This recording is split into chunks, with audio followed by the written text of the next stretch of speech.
Welcome to the Crazy Hat Chemist. So another video here in bonding. Bam!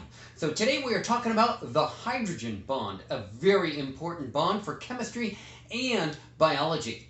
So a special kind of dipole-dipole interaction occurs when a hydrogen atom is polar covalently bonded to a highly electronegative atom. So typically it's a fluorine, oxygen, or a nitrogen, although it could be other atoms as well.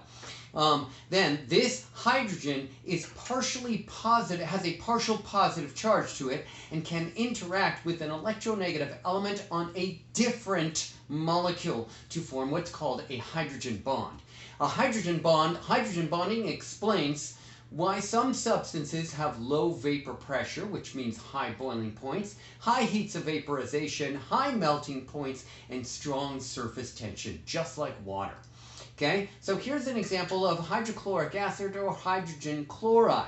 Okay, there is a dipole moment on this molecule. There is certainly a charged separation here, and that is a partial negative end where the electronegative element is, and the partial positive end where the electropositive element is. These molecules will align themselves up like the poles of a magnet, like different bar magnets. Okay, and they will form what's called a hydrogen bond in between them.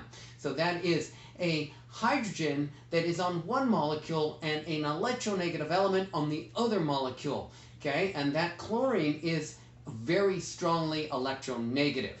Okay, that is the hydrogen bond right there. Okay, so here's another example of a hydrogen bond in a biological molecule, and this is with guanine and cytosine, and you should look at your DNA structure for this. You should see that right here is a polar covalently bonded hydrogen atom with a positive charge, okay, that has bonded polar covalently with that electronegative, highly electronegative element of a nitrogen. Now, this oxygen is highly electronegative, and it is on another molecule, so that electronegative element of oxygen and the hydrogen on another molecule can hydrogen bond.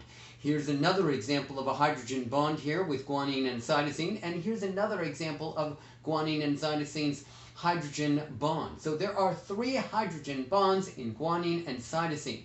Now what I want you to do is take a look at adenine and thymine and look at the number of hydrogen bonds with adenine and thymine.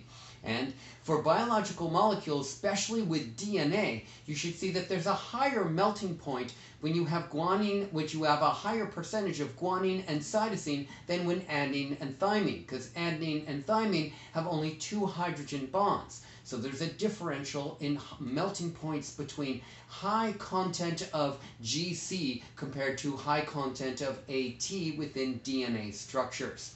It's super cool. It's a great explanation of hydrogen bonding. I am the Crazy Hat Chemist, and I got a crazy hat for you. My youngest son made this crazy hat a long time ago. Give me a thumbs up if you like that video. Subscribe to my YouTube channel, and I'm going to see you next time for more cool chemistry videos. Bye for now.